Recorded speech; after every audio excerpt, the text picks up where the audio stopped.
Hello students और BA second year economics paper second में आज हमारा टॉपिक है meaning and definitions of fiscal policy, मतलब राजकोषीय नीति का अर्थ एवं परिभाषा।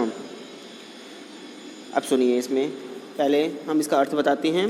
राजकोषीय नीति के अंतर्गत हम करारोपण, सार्वजनिक व्यय तथा सार्वजनिक ऋण की उन क्रियाओं का विवेचन करते हैं जिनके द्वारा सरकार पूर्व निर्धारित उद्देश्यों की प्राप्ति करती है। राजकोषीय नीति की कुछ परिभाषाएं निम्न प्रकार हैं।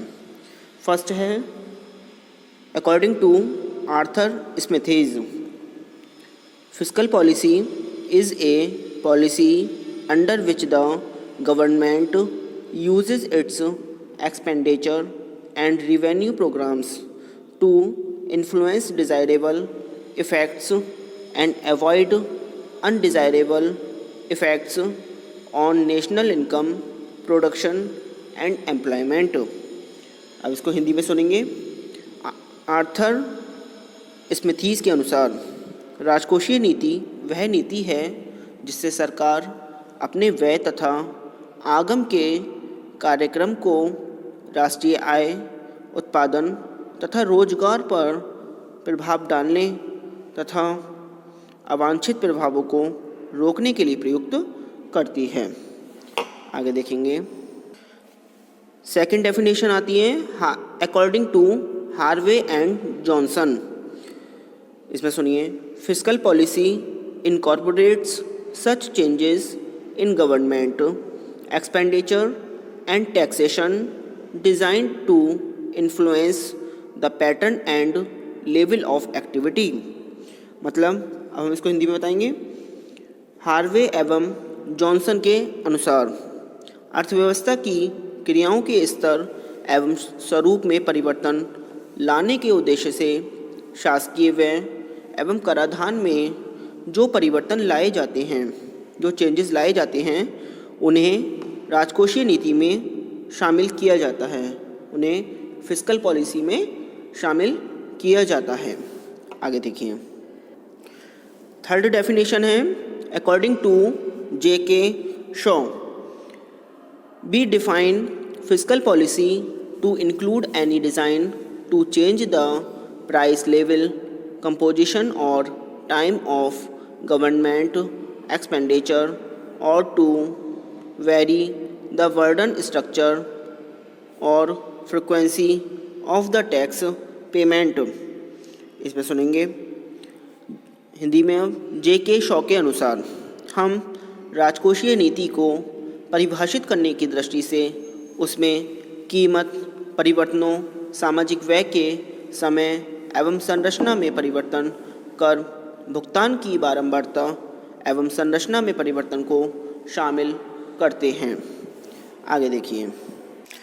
आगे सुनिए। उपरोक्त परिभाषाओं से राजकोषीय नीति की निम्न विशेषताओं का आभास होता है। राजकोषीय नीति बजट नीति है जिसका संचालन वित्त मंत्रालय द्वारा किया जाता है। उसके प्रमुख अंग सार्वजनिक आगम, सार्वजनिक व्यय, सार्वजनिक ऋण एवं घाटे की वित्त व्यवस्था है। राजकोषीय नीति एक संपत्ति परक नीति है, अतः उसके प्रभाव समस्त अर्थव्यवस्था पर पड़ते हैं। राजकोषीय नीति के अंतर्गत सरकार प्रत्यक्ष हस्तक्षेप करती है।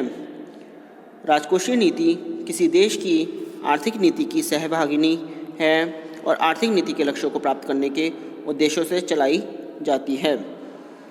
व्यापक तौर पर किसी देश के रोजगार, आय, कीमत अथवा उत्पादन के स्तर पर वांछनीय प्रभाव डालने के उद्देश्य से इसे संचालित किया जाता है।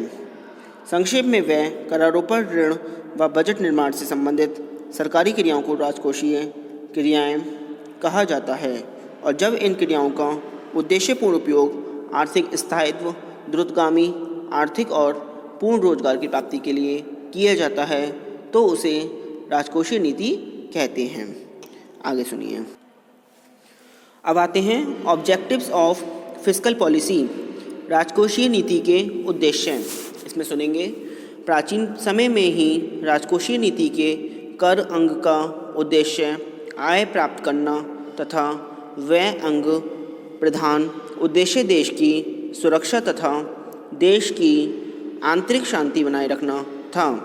आजकल इस नीति के व्यापक उद्देश्य हैं, जिसके अनुसार राजकोषीय नीति के लक्ष्य अर्थव्यवस्था में पूर्ण रोजगार की अवस्था स्थापित करना, आर्थिक स्थिरता स्थापित करना आदि हैं। राजकोषीय नीति का उद्देश्य उच्च रोजगार कीमत में स्थिरता, विदेशी व्यापार में संतुलन व आर्थिक विकास में वृद्धि करना आदि है। विश्व की समस्त अर्थव्यवस्था को मोटे तौर पर दो भागों में बांटा जाता है, विकसित अर्थव्यवस्था और अर्धविकसित विकासशील अर्थव्यवस्था। तो इसमें सबसे पहले नंबर फर्स्ट पढ़ेंगे हम, objectives and role of fiscal policy in developed economy. मतलब विकसित अर्थव्यवस्था में राजकोषीय नीति के उद्देश्य व भूमिका। इसमें सुनेंगे 1930 की महामंदी के बाद कीन्स के आर्थिक विचारों का महत्वपूर्ण स्थान हो गया है। कीन्स ने अपने विचारों से स्पष्ट कर दिखाया है कि राजकोषीय नीति के द्वारा अर्थव्यवस्था को वांछित दिशा की ओर मोड़ा जा सकता है। प्रत्येक राष्ट्र का यही उद्देश्य होता है कि वह राजकोषीय नीति के द्वारा आय और व्यय के कार्यक्रमों को ऐसे ढंग से समायोजित करे ताकि देश की अर्थव्यवस्था ऊंचे स्तर पर पहुंचकर आर्थिक स्थिरता प्राप्त कर सके। संक्षेप में विकसित राष्ट्रों में राजकोषीय नीति के उद्देश्य निम्नलिखित हैं। इसमें सुनेंगे नंबर ए है enhancement of investment level, enhancement of investment level यानी कि विनियोग के स्तर को ऊंचा करना। इसमें सुनेंगे सरकार की राजकोषीय नीति का मुख्य उद्देश्य यह होना चाहिए कि वह उत्पादन की मात्रा को अधिक बढ़ा सके, परंतु यहाँ इस बात का विशेष ध्यान रखा जाना चाहिए कि उत्पादन का स्तर उपभोग के स्तर से ऊंचा ना हो। जो उत्पादन का स्तर है वो उपभोग के स्तर से ऊंचा ना हो। जब तक उत्पादन क्षमता का ह्रास यानी डेप्रिसिएशन ना होने लगे तब तक उपभोग की प्रवृत्ति में वृद्धि की जानी चाहिए। अतः विकसित राष्ट्रों में प्रभावोत्पादक मांग में लगातार वृद्धि की जानी चाहिए। यदि ऐसा संभव ना हुआ तो बेरोजगारी की समस्या को हल नहीं किया जा सकेगा। नेक्स्ट है number B, achievement of full employment मतलब पूर्ण रोजगार की प्राप्ति।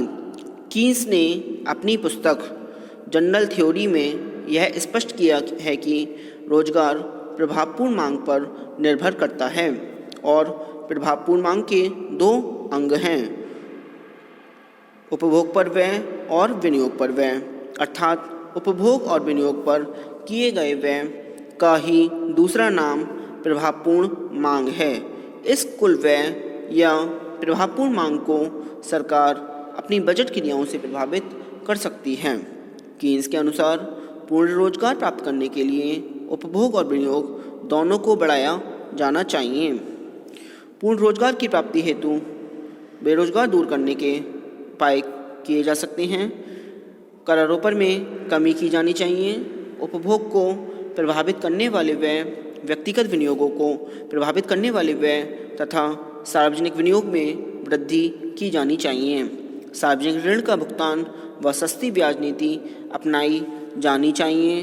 घाटे की वित्त व्यवस्था का सहारा लिया जाना चाहिए। नेक्स्ट आता है number C, achievement of economic stability आर्थिक स्थिरता प्राप्त करना। विकसित देशों में राजकोषीय नीति का एक महत्वपूर्ण उद्देश्य पूर्ण रोजगार स्तर पर आर्थिक स्थिरता या मूल्य स्थिरता को बनाए रखना है।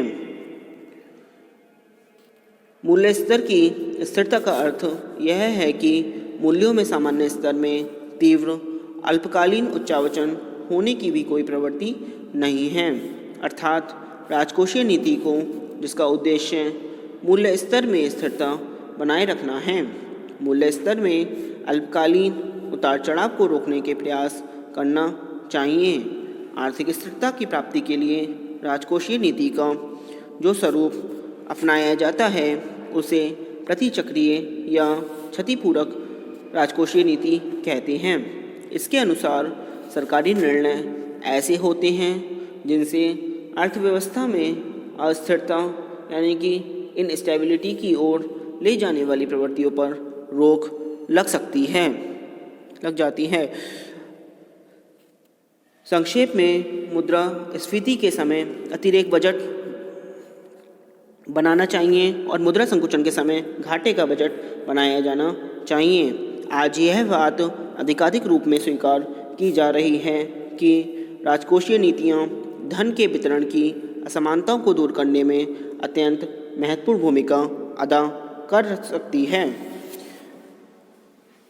मृत्यु कर, उपहार कर इत्यादि लगाकर संपत्ति के स्वामित्व में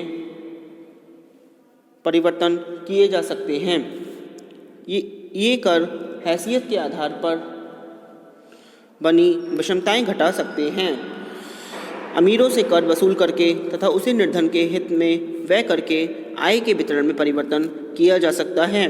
प्रत्यक्ष रूप में नकद सहायता भी दी जा सकती है, जैसे वृद्धावस्था पेंशन, बेरोजगारी भत्ता, बीमारी व मातृत्व लाभ इत्यादि।